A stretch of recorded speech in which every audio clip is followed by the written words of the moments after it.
Manifestation is something we all engage in every single day, whether consciously or not. Some excel at it effortlessly, sitting down and declaring, "I want this," as if placing an order at a cosmic restaurant. But here's the truth. There are techniques that can supercharge your ability to manifest your intentions, and yet, before you dive into those techniques, you need to shatter the comforting myths society feeds us. Forget the idea that the universe has a grand plan centered around you. It doesn't. The universe doesn't care who you are, how hard you've worked, or whether you're a good or bad person. There is no divine puppet master pulling the strings of your fate. Once you let go of that comforting but false narrative, something incredible happens. You reclaim your personal power. In that moment of liberation, you'll realize you can create almost anything you set your mind to. But it all starts with belief, raw, unwavering belief. The question then is, how do you start your day to harness that power? What's the very first thing you should do when you open your eyes in the morning? Let's get started. Are the laws of manifestation and attraction interchangeable? A detailed examination of their historical foundations reveals an intriguing development. The Hermetic traditions of the 1st or 2nd century AD, a mystical community that firmly believed in the power of the mind, are where the law of attraction originated. It was they who first used the phrase law of attraction. Centuries later, this concept was expanded upon by a man named Phineas Quimby in the 17th century, setting the foundation for later New Thought ideas. By the late 19th and early 20th centuries, people like Napoleon Hill, the author of Think and Grow Rich, continued the tradition by constructing the idea that when you set a clear goal and take intentional action, the universe works in your favor. Here's where things get tricky. This philosophy became a beacon for both mystics and pseudo-science enthusiasts alike, and while it's wrapped in a cloak of myth and spiritual fluff, there's a sliver of truth buried in there. The real power of the law of attraction doesn't come from cosmic wish-granting, but from your ability to direct your focus, harness your subconscious, and sharpen your mental clarity. So, is there real power in the law of attraction? Yes, but it's not magic, it's strategy. The way it's commonly used today is nearly synonymous with manifestation, but the crucial difference lies in the method. We all manifest things every day, often inefficiently. People sit, daydream, and wish for anything to happen without knowing how to leverage their brain's true potential. Here's where the science kicks in. Learning how your brain functions and understanding the techniques behind it is like training as an athlete. Think of your mind as a muscle. The first time you try something, you stumble your way through it. Most people fumble their way through life in the same way, unaware of the hidden levers they could be pulling. When you practice manifestation techniques and learn from those who've mastered the process, you refine your approach. You start engaging the cognitive fundamentals behind manifestation, strengthening the neural pathways that make things happen. Instead of mere possibility, you shift to high-probability outcomes. So what drives this process? Your conscious or subconscious mind? That's the million-dollar question. The key to manifestation is imprinting your desires into your subconscious. Simply saying, "I want this," won't cut it. Your conscious mind is constantly bombarded with distractions. In fact, every second, your senses process around 10 million pieces of information. Yet, your conscious brain can only manage 50 to 100 bits of that input. The rest? It's handled by your subconscious, which keeps your body running and maintains your internal balance. But here's the twist. You can access that subconscious powerhouse and make it work for you. By using specific techniques, you can input intentional data directly into your subconscious. When you consciously align even a fraction of those 50 to 100 bits of awareness, you can shift from wishing to creating. In short, manifestation is less about mystical forces and more about precision and practice. Once you understand how to hack your mind's systems, you stop wandering through life aimlessly and start manifesting with power and purpose. The law of attraction teaches that everything begins in the mind, and that's true, but it's just the surface. If you've ever wondered how people seem to access the ability to make things happen, whether facing a physical or mental challenge, it all comes down to one question. How do we gain access to that power? Let's get one thing straight. Energy is real, but it's often buried beneath layers of superstition and overcomplication. For instance, the vibrational energy of the heart can be measured from 5 or 6 feet away. You've likely felt it yourself when meeting someone whose mere presence makes you feel at ease, someone who radiates openness, kindness, and respect. These are the people you gravitate toward because they emit positive energy. Conversely, we all know energy vampires, those who drain you dry with their endless negativity and drama. Their energy feels suffocating. However, a lot of people are unaware that energy, whether it be positive or bad, spreads. Similar to how women who live together for months synchronize their reproductive cycles, your state of being can be influenced by the energies of others around you. You will radiate chaos if you dwell in it. You may have the same impact on other people if you remain composed and grounded. Invariably, the vibration with the strongest intensity prevails. This leads us to an important realization. A lot of our problems, particularly those related to relationships and self-worth, are caused by emotional baggage we've carried around since we were little. If someone was raised in a chaotic household or with an abusive father, that becomes their normal. No matter how harmful, pain becomes ingrained in the brain and connected to affection. Tragically, it's true that being around dysfunction can influence how you perceive your own worth. People are creating what feels familiar rather than what they want, which is why they keep repeating harmful patterns in relationships. Changing those ingrained belief systems isn't easy. Many people turn to destructive coping mechanisms like addiction, not because they're weak, but because they're trying to numb unbearable emotional pain. Sadly, change often requires a painful breaking point, a collapse that forces them to confront their reality. But does change always require suffering? Not necessarily. There's a saying, when the student is ready, the teacher appears.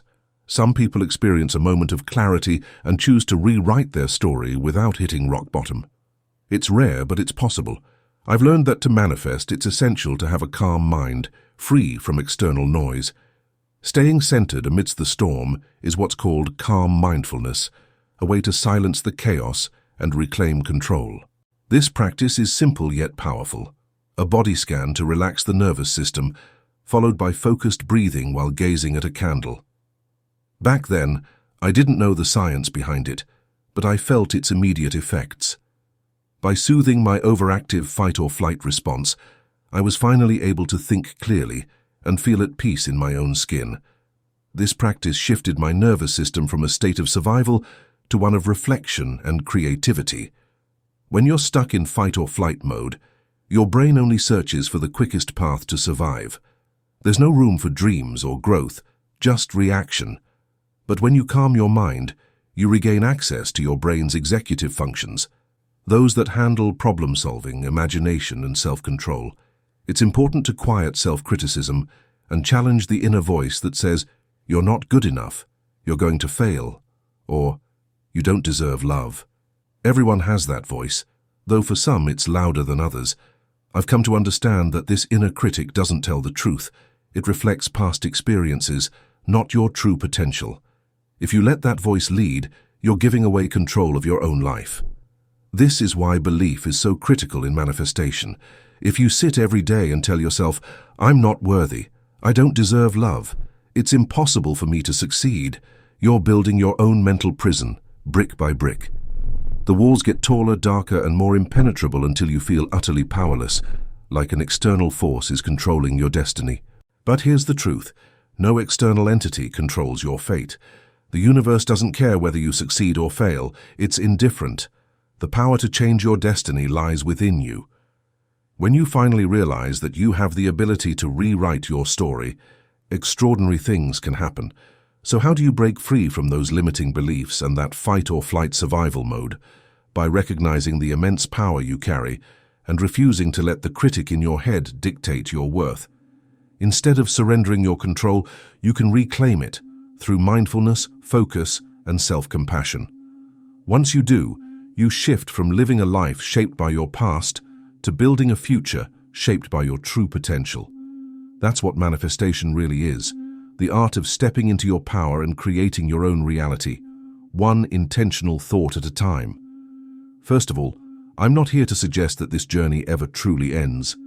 People often look at someone who seems put together and assume they've mastered life. But none of us has everything under control, right? We're all fragile, flawed humans, navigating our personal battles.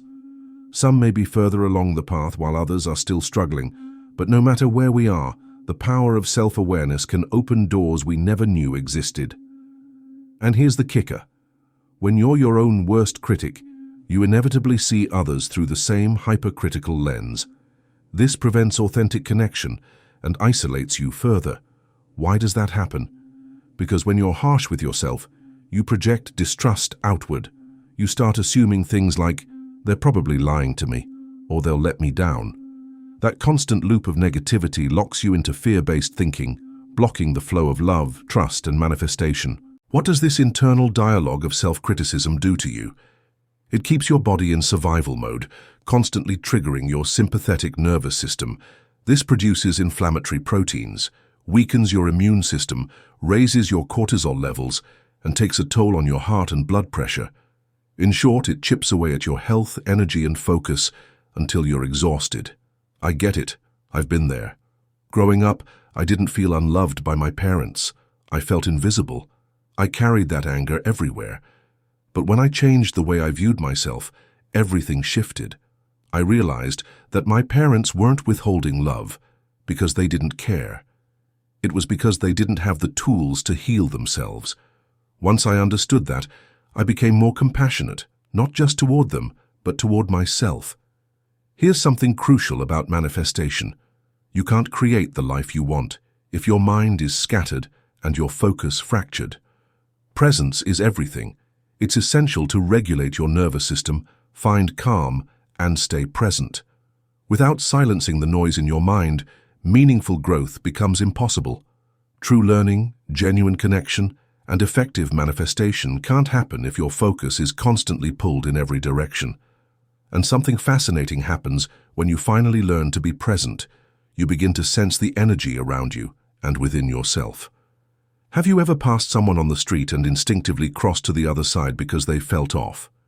You're picking up on something intuitively. But if you're filled with anger and hostility yourself, guess what? You reflect that outward, and others pick up on it. One of the most transformative lessons I learned was this. When you change how you see yourself, you change how you see the world, and the world, in turn, changes how it responds to you. After my time with that incredible mentor, I became more open, thoughtful, and kind. Not just because I wanted to, but because I finally understood that I wasn't the only one in pain. Everyone is carrying something. So what's the biggest obstacle to manifesting the life you want? Fear. But not just any fear. It's the fear rooted in shame, insecurity, and scarcity. This fear keeps you small and reinforces limiting beliefs that block abundance. At its core, manifestation is a choice between fear and love.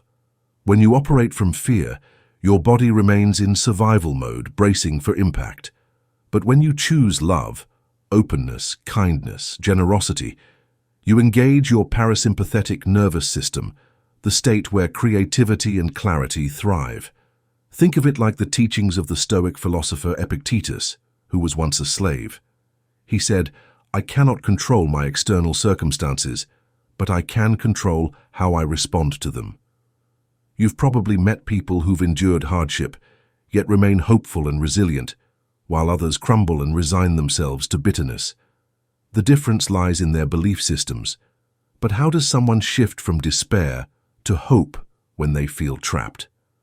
I won't sugarcoat it. Life can be unfair. Some people are born into systems of poverty, oppression, or trauma that make their journey far harder. And no amount of positive thinking can snap you into a perfect life overnight. Even when you do everything right, things may not be perfect, and that's okay. What matters is that you stop handing your power over to your circumstances. If you're chasing external goals, money, success, recognition, without addressing your internal fears and insecurities, you'll reach the finish line and feel emptier than ever. I've been there. I thought that achieving more would erase my shame and make me worthy of love. But every time I hit a new milestone, I found myself even more disappointed. I didn't realize that I held the key to the prison I'd built for myself. Here's the truth. You can manifest the life you dream of. More money, opportunities, success. But if you don't heal what's broken inside, those external achievements won't change how you feel about yourself. In fact, they might magnify your unhappiness. Manifestation isn't just about getting things. It's about becoming the kind of person who can fully embrace abundance without fear. When you shift from a mindset of scarcity to one of trust and self-love, you stop chasing and start creating. The real magic lies not in what you attract, but in who you become in the process, and when you become whole, everything else falls into place. What's the difference between knowing what you want and recognizing what you need? Most people get trapped in what's known as hedonic happiness, the kind that comes from chasing pleasure. The logic goes something like this: if I get this, I'll feel good about myself. But here's the hard truth: that's the worst mindset you can have when you're trying to manifest your best life. Why? Because when you pursue something solely to validate yourself, you're operating from a place of insecurity, driven by fear, the fear of not being enough. And when you approach life through the lens of insufficiency, you unintentionally reinforce that belief, limiting your ability to expand. This kind of self-focused pursuit is fleeting. The high you get from external success or material wins, it never lasts. It's superficial. In contrast, eudaimonic happiness, the kind rooted in purpose, comes from contributing to something larger than yourself. This type of happiness shifts your entire perspective. It's not about what you can accumulate, but about how you can serve, connect, and create meaning. When you learn to look at the world with compassion, you begin to understand what you truly need, not just what you think you want. And here's the magic in that shift. When your focus moves from chasing validation to creating impact, the things you once obsessed over, a bigger house, luxury cars, external praise, stop defining your worth. You may still enjoy those things, but they're no longer a desperate attempt to fill an internal void. Now, don't get me wrong, I've lived both sides of this reality. There was a time when I had it all, or at least what most people would consider it all. During the dot-com boom, my net worth soared to around $80 million. I had Ferraris, Porsches, a villa in Florence, and all the external markers of success. And yet I was miserable. Then the collapse came. Suddenly, I went from having $80 million to being $3 million in debt. But here's the thing. It didn't really feel any different. Whether I was a millionaire or drowning in financial ruin, my self-worth hadn't changed. I thought that achieving wealth would silence my insecurities and prove my worth to the world. And in some ways, I did prove it. People admired my success. But their admiration meant nothing because I didn't believe it. I enjoyed the luxuries, the fast cars, the opulent house, but none of it could fill the space where self-acceptance should have been. Compliments from friends, hollow, accomplishments, empty. I'd built an empire to prove my worth, but deep down, I didn't believe I deserved it. Losing everything forced me into a period of brutal self-reflection. One of the hardest truths I learned during that time was this: when your actions are driven by a need for external validation, look at me, I'm important, I matter. You may achieve success, but it will never feel like enough. Your achievements become empty milestones on a path paved with fear and insecurity. But when I finally shifted my focus from myself to others, everything changed. I stopped striving to prove something and started asking, how can I contribute? The paradox is that when you release the need to chase approval, the universe responds by aligning opportunities that resonate with your higher purpose. In terms of manifestation, this isn't just philosophical, it's physiological. When you shift your mindset from scarcity and fear to purpose and love, you engage your parasympathetic nervous system. This calms your brain, synchronizes your neural networks, and enhances your ability to focus, create, and connect. Suddenly, manifestation becomes less about grinding toward a goal and more about opening yourself up to the flow of abundance. It's important to acknowledge that living with purpose doesn't mean you abandon ambition. It means your ambition is no longer shackled to fear. You can still want success, but the difference is that your sense of self-worth doesn't depend on it. When you pursue goals from a place of inner alignment, you're far more likely to manifest not just what you want, but exactly what you need. Looking back, I see that my earlier pursuits were rooted in the belief that achieving external success would erase my internal wounds. But no mansion, no sports car, no prestigious title could heal what I hadn't addressed within myself.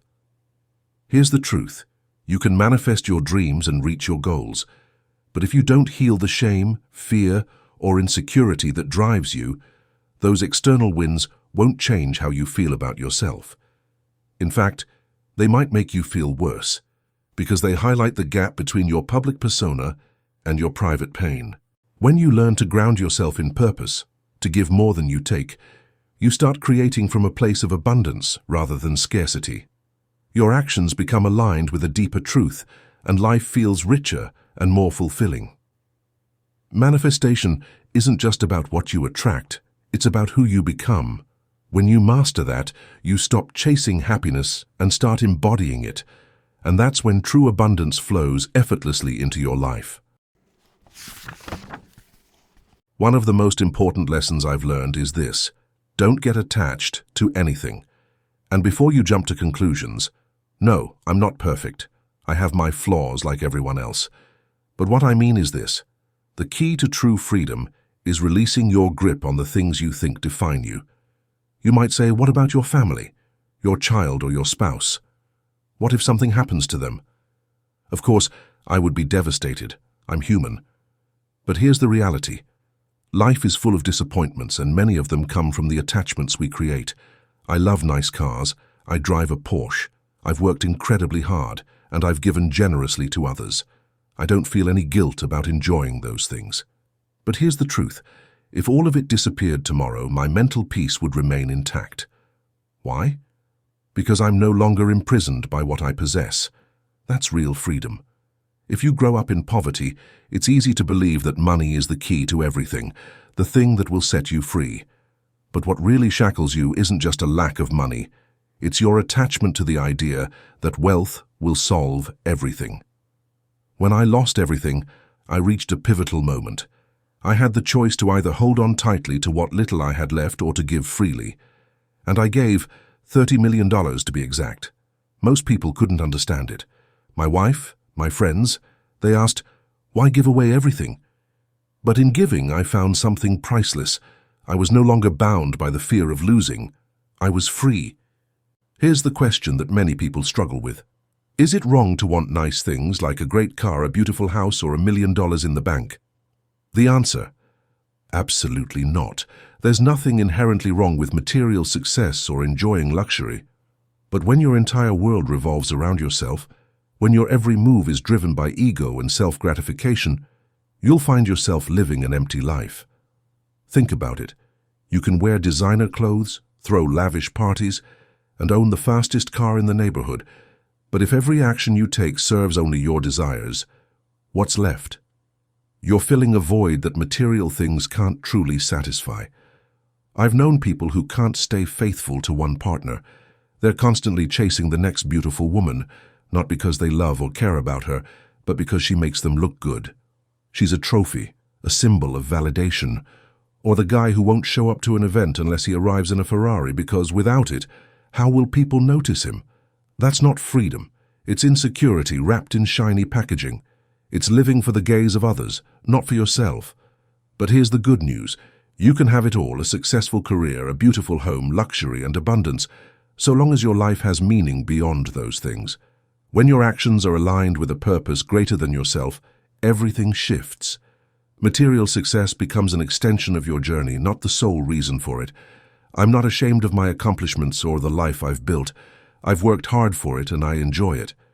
But I've also learned that joy comes not from what you own, but from what you give. When your goals are tied to something bigger, whether it's serving others, supporting a cause, or creating something meaningful, you're no longer chained to your desires.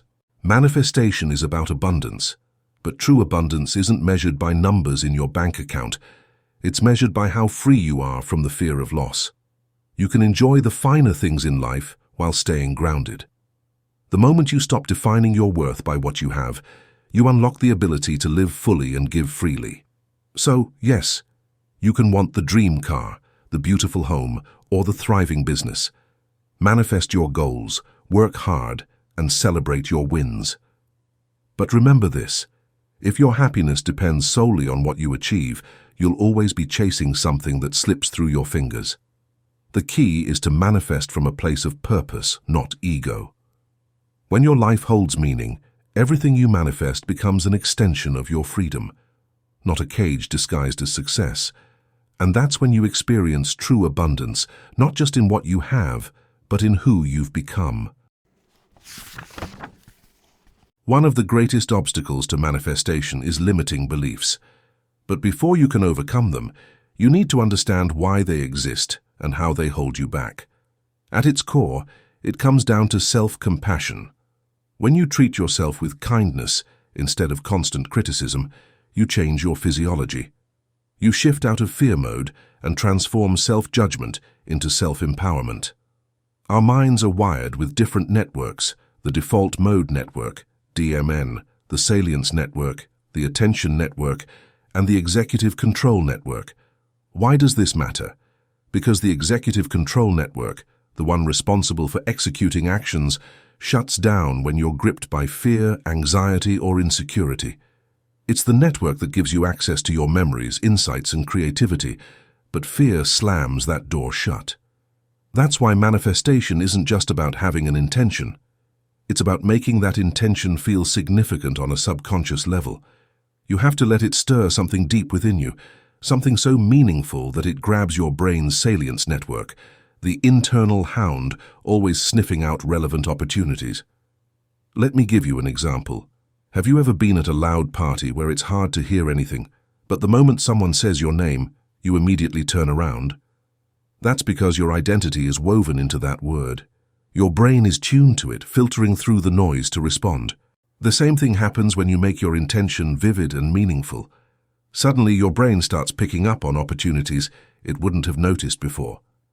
Here's a real example. I was working on a new project and happened to be sitting in a noisy cafe. Amidst all the chatter, I overheard someone discussing something directly related to my project. I introduced myself, and that connection opened doors I hadn't even imagined. This wasn't a coincidence. It was the result of tuning my brain's relevance detector to align with my goals. Manifestation, when done correctly, creates these synchronicities over and over again. But intention alone isn't enough. You need to engage every part of yourself. Write down your goals, read them silently and aloud, visualize them and feel them. Athletes do this all the time. They don't just practice physically, they mentally rehearse every detail of their performance, embedding it so deeply into their brains that success becomes second nature. No one, not the critics, not the doubters, not even the statistics, gets to decide what you're capable of. The only one who can define your potential is you. This is why limiting beliefs is so dangerous. If you believe what others say about you, whether it's praise or criticism, you hand over your power. It's not enough for others to believe in you. You have to believe in yourself. Manifestation requires that belief. But belief isn't passive, it's active. You have to work for it.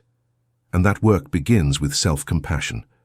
If you're constantly beating yourself up and waiting for the perfect moment to take action, you're sabotaging yourself before you even start. Stop waiting for tomorrow. Stop thinking you need to be ready before you take the first step. The truth is, the first step is what makes you ready. When you learn to silence the critics, both in your head and in the world, you tap into something extraordinary, the ability to create the life you've dreamed of. You don't need anyone's permission to manifest your destiny. All you need is the courage to believe in your own power. Choose something simple to remind yourself that you are in control. It could be as small as deciding to wake up at 6 a.m. and walk around the block. That's it, just one loop around the block. When you follow through, something powerful happens. You begin rewiring your belief system. You're no longer just someone who wants to change. You're someone who sets a goal and makes it happen. Once you do it consistently, your confidence grows. What starts as a single walk becomes 2, then a jog, and before you know it, you're running a marathon. something that once felt impossible. And that is the key. Start small, celebrate those small victories, and let them build momentum. Manifestation isn't about waking up one morning with a perfect life. It's about progress, slow, steady, sometimes frustrating, but real. If you expect everything to fall into place overnight, you're setting yourself up for disappointment. Life doesn't work that way. I know this from experience. My own journey has taken decades, not days.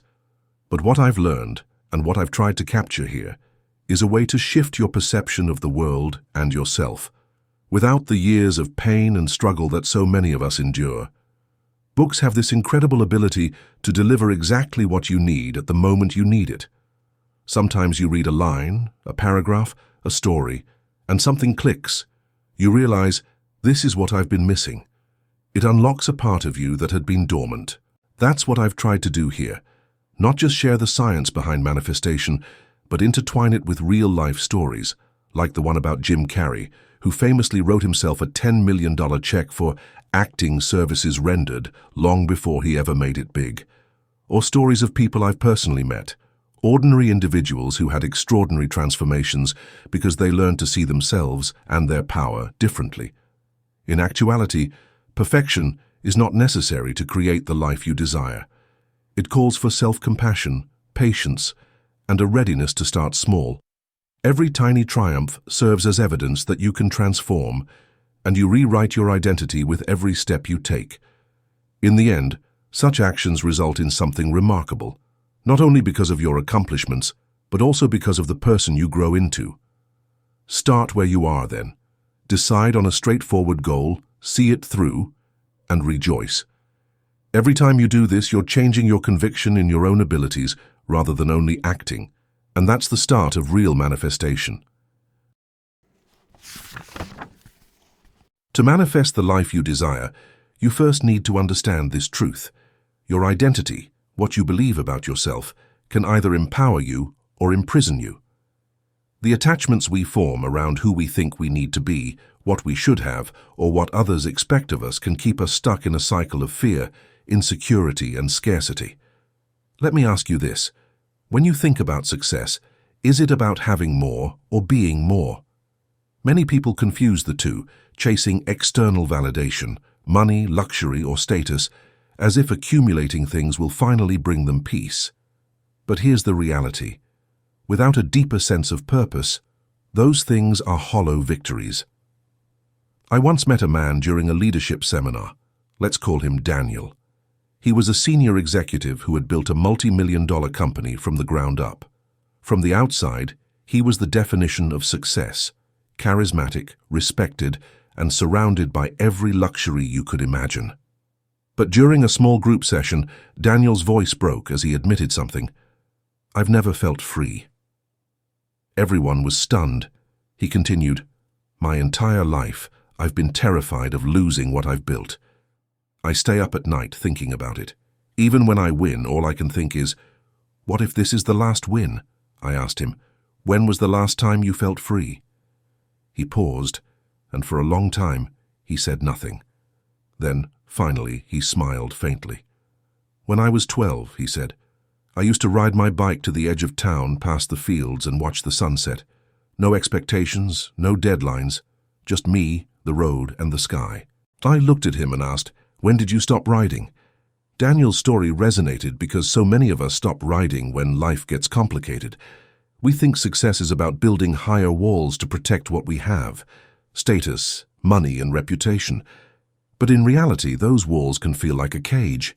I told him, "You don't need to abandon everything you've built, but you do need to find the version of yourself that existed before fear took over. You don't have to run the whole company with the weight of the world on your shoulders. You just need to remember the boy who loved the ride." Weeks later, I got an email from Daniel. He had booked a trip to his childhood hometown. The last line of his email read, "The sunsets are just as beautiful as I remember." His story was a reminder that no matter how far we climb, true freedom comes from within, not from what we achieve, but from the moments when we let ourselves simply be. In a talk I gave once, a woman raised her hand, tears streaming down her face. She shared how, as a child, her father constantly told her she would never amount to anything. Despite those words, or maybe because of them, she dedicated her life to proving him wrong. She became a nurse, earned a doctorate, and became a senior executive at a hospital chain. By all accounts, she was extraordinary, but at what cost? She woke up every day, driven by the same internal voice telling her she wasn't enough. Now imagine if her father had said, "You're incredible, you can do anything, I'm so proud of you." How different would her life have been? Would she have still achieved greatness, but from a place of love and connection rather than lack and pain? The truth is, we can't always know. Pain can be a powerful motivator, but it can also be a heavy burden. It can drive us to succeed, but rob us of joy in the process. I've seen this play out firsthand. When I was on my school's rowing team, my first coach was a harsh man who yelled at us constantly. I hated every practice. I worked harder out of spite, but it drained me. Then we got a new coach, an Olympic gold medalist with an extraordinary presence. He believed in us and coached us with encouragement and calm.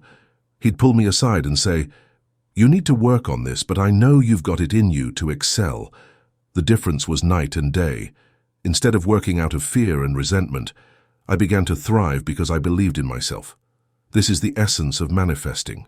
Belief. But that belief isn't just about what you want. It's about who you believe you are and what you believe you deserve. Here's the challenge. So many of us are trapped by the voices in our heads, echoes of past criticism, rejection, and fear. We carry these stories into adulthood and let them define what we think we can or can't do. But manifestation isn't about proving your worth to anyone else. It's about releasing the need to prove anything at all. When you let go of attachment to what you think defines you, be it money, success, or other people's approval, you create space for something more meaningful: freedom. When you stop chasing things for the sake of external validation and start aligning your actions with purpose and self-love, you shift your entire reality. It doesn't mean you can't desire wealth or success. You can have all of that, and you should, but only if it's coming from a place of authenticity, not fear. When you manifest from a place of true belief in yourself, you're no longer running towards something to fill a void. You're building a life that reflects who you already know yourself to be. So, how do you start? Choose to believe differently. You are not the sum of someone else's expectations or judgments. Release the fear of failure. It's not failure that defines you. It's how you rise after it. Start small. Manifestation is about momentum. Celebrate the small wins and let them remind you that you're in control. Ultimately, manifestation isn't about what you get. It's about who you become in the process. When you redefine your identity and claim your power, you're no longer playing someone else's game. You're living life on your terms. And that is where true abundance begins. When you can enter a state of flow, you create abundance effortlessly, not by grinding yourself into exhaustion to reach the top. Instead of collapsing after a hard-won achievement and saying, "Well, I'm glad that's over," you want to sit back and say, "This feels amazing, I'm so grateful I did this." It's a completely different experience. Wouldn't you rather have a life fueled by positivity and purpose, rather than one driven by fear and pressure? Unfortunately, in today's corporate culture, fear is often used as a motivator. Many leaders believe that by instilling fear, they'll push people to perform better. There's a story I often share about a manager, let's call her Laura, who led a high-performing sales team in New York. On paper, her team hit every target, often surpassing expectations. But beneath the numbers, things were unraveling. One day, the company conducted an anonymous feedback survey. The results were brutal. Working for Laura is exhausting. She's unapproachable and micromanages everything. The pressure is unbearable. When Laura read the feedback, she was crushed. She went home and told her husband, expecting him to be shocked. Instead, he sighed and said, "I've tried to tell you this for years, but you've always brushed it off." That was her wake-up call. She could have dismissed the feedback as ungrateful complaints or doubled down on control, but instead she made a different choice. Laura spent the next year in leadership coaching, learning active listening, mindfulness, and the power of trust. She even attended workshops focused on emotional intelligence and compassion. A year later, another survey was conducted, and this time the results were extraordinary. Laura makes me feel seen and supported. I trust her completely. She inspires us to do our best. Her team's performance soared, not because they feared failure, but because they felt empowered to succeed. Laura's story is a powerful reminder that leadership isn't about exerting control. It's about fostering connection. When leaders trade fear for empathy, they don't just improve the numbers, they transform lives. There's a story I often share about a manager, let's call her Laura, who led a high-performing sales team in New York. On paper, her team hit every target, often surpassing expectations. But beneath the numbers, things were unraveling. One day, the company conducted an anonymous feedback survey. The results were brutal. Working for Laura is exhausting. She's unapproachable and micromanages everything. The pressure is unbearable. When Laura read the feedback, she was crushed. She went home and told her husband, expecting him to be shocked. Instead, he sighed and said, "I've tried to tell you this for years, but you've always brushed it off." That was her wake-up call. She could have dismissed the feedback as ungrateful complaints or doubled down on control, but instead, she made a different choice. Laura spent the next year in leadership coaching, learning active listening, mindfulness, and the power of trust. She even attended workshops focused on emotional intelligence and compassion. A year later, another survey was conducted, and this time the results were extraordinary. Laura makes me feel seen and supported. I trust her completely. She inspires us to do our best. Her team's performance soared, not because they feared failure, but because they felt empowered to succeed. Laura's story is a powerful reminder that leadership isn't about exerting control, it's about fostering connection. When leaders trade fear for empathy, they don't just improve the numbers, they transform lives. That's the power of releasing attachment to control and embracing flow. One of the keys to manifesting your desires is to release your grip on specific outcomes and timelines and stay open to the unexpected magic that life can bring. Why is this important? Because the moment you become overly attached to one version of how things should happen, you set yourself up for disappointment. Manifestation rarely looks the way you imagined. Why? Because there are countless unseen factors at play. What seems like a failure on the surface could actually be the best possible outcome in disguise. Your unconscious mind often knows what you need better than your conscious mind does. But if you resist that process, you'll create your own unhappiness. It's like having a rigid timeline for your goals. Life doesn't follow our schedules. For example, I've been planning a World Compassion Festival for 13 years, a massive global event. Has it happened yet? No. Am I disappointed? Not at all. I know it will happen when the pieces align. Just the other day, I was speaking with a friend, and our conversation naturally shifted to compassion. Suddenly, he said, "Why don't we team up and bring this festival to life?" That's the magic of synchronicity. Unexpected connections and opportunities tend to appear when you remain open and patient. If I had spent the last decade lamenting, "Why hasn't it happened yet? I'm such a failure," I'd be paralyzed by self-doubt. Instead, I choose to believe that everything is unfolding exactly as it should. Even if the festival doesn't happen exactly as I envisioned, I know that something extraordinary will come of it. Manifestation is like picturing your ideal partner, someone with blonde hair, blue eyes, and a kind heart. Then someone walks into your life who has all those qualities, except they're a brunette. If you cling to your original image, you might miss out on the person who's perfect for you simply because you were attached to the specifics. So how do you prepare yourself for a daily rhythm of manifestation? Is there a mantra, a thought process, or a specific action you should take when you wake up? Here's what works for me. It may not be for everyone, but it sets the foundation for manifestation. Every morning, well, most mornings, I wake up and remind myself of one thing. I am here to be of service. This simple mindset shift changes everything. When your focus is on contributing, helping, and uplifting others, you're not just manifesting for yourself, you're inviting abundance into the world, and when you do that, the universe responds in ways more beautiful and surprising than you could have ever planned. So as you start your day, don't just ask what you want from life. Ask what you're willing to give. Let go of rigid expectations and stay open to the magic. Manifestation isn't just about creating the life you desire. It's about trusting that life's wonders will arrive in ways beyond what you imagined. When we talk about chasing goals and attaching ourselves to specific outcomes, it's important to recognize this. Achieving a goal feels euphoric. There's no denying that. It's incredible to reach the finish line and savor that sense of accomplishment. But that feeling is temporary. You can't live in a constant state of euphoria. Likewise, disappointments, the failures, the setbacks, the moments that feel like your world is falling apart, are also temporary. That's why emotional stability is key. You can't let yourself be consumed by either extreme. If you reflect on it, what teaches you the most in life? It's not the happiest moment. It's the challenges, the pain, the obstacles you've had to overcome. Those moments build resilience.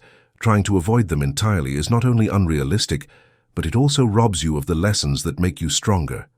Forgiveness is another important component.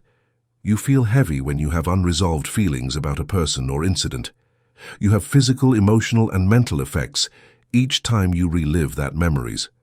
Forgiveness is the act of letting go of the weight of what has happened, not forgetting or justifying it. You release yourself when you let go. Then there is appreciation. Gratitude is a simple yet powerful discipline that may change your life. Numerous studies have demonstrated that rewiring your brain for optimism can be achieved by keeping a gratitude notebook or by writing down 3 things for which you are grateful each night. Most of us lose sight of our true blessings. Less than $2.50 per day is the daily income for half of the world's population. Take a moment to process that. The truth is terrible. As a neurosurgeon, I've witnessed people's perspectives change under the most trying conditions. After an accident, I've had patients who felt as though their lives had been ruined and became paraplegic. I'd tell them, "Let me take you to the next room." There, they'd see a quadriplegic patient, dependent on a ventilator, unable to move anything. Suddenly they'd say, "Okay, I get it." Perspective is everything. You have the power to choose how you view the world. Gratitude, humility, and compassion are essential practices, not just for manifestation, but for living a meaningful life. Even for someone in a respected profession, like neurosurgery, humility is a challenge. You have to remind yourself that you're no more important than anyone else. True greatness lies in integrity, kindness, and the principles you live by. Integrity means being accountable and just. Kindness means showing up as a good human being, not for recognition, but simply because it's who you are. And above all, there's love. Love is the force that ties everything together. I once gave a talk during a white coat ceremony, and afterward, I received an email from a woman who had read my book, Into the Magic Shop. She told me, "I'm the spiritual director of the largest homeless shelter in the US. I was burned out and ready to quit. Your words gave me the strength to go back." Then a month later, she emailed me again. "I shared your story with my best friend's daughter, Ginny. She's 12 years old and made a set of 10 wooden beads, each representing a core principle of compassion. She added a golden bead as a symbol of the golden rule. Would you mind if we sell these to support the shelter?" I said, "Of course." Months later, she sent another message. This time, she told me she had been invited to meet the Dalai Lama at an event I was hosting. She couldn't afford the trip, so I hired her as a consultant and invited her to bring her beads. She met her hero, and the beads were blessed by His Holiness himself. A few years later, I was invited to Archbishop Desmond Tutu's birthday celebration in Cape Town. I couldn't attend, so I asked her to go in my place. For her, it was an entirely new world. For me, it was a small gesture, but for her, it was life-changing. This story demonstrates how even seemingly insignificant actions, like holding a door open, smiling at a complete stranger, or purchasing food for someone in need, may have a significant impact. His Holiness frequently states, "Be compassionate if you wish to make other people happy." Compassion is the key to happiness. Not only is compassion a moral quality, but also has scientific support. Compassionate actions trigger your parasympathetic nervous system, which enhances heart health, lowers cortisol levels, and reduces inflammation. Positive emotions are reinforced by the activation of the brain's reward centers. However, self-compassion is the most difficult compassion to cultivate. That's where a lot of us have trouble. We frequently treat others with kindness, yet treat ourselves harshly. This brings me to the core of manifestation. When you combine self-compassion with purpose, gratitude, and perspective, you align yourself with the flow of life. You stop fighting for control and start allowing it. So, if you were to ask me what 3 truths I would leave behind, they would be these. Believe in yourself. You are more powerful than you've been taught to believe. Care for others. True abundance comes from lifting others as you rise. Let go of attachment. Life rarely unfolds exactly as you planned, but when you release your grip, you create space for something even greater to emerge. Manifestation is not just about creating a life of success, it's about creating a life of meaning. When you live with love, compassion, and purpose, everything else flows. And that is how you manifest a life that not only fulfills you, but also leaves the world better than you found it.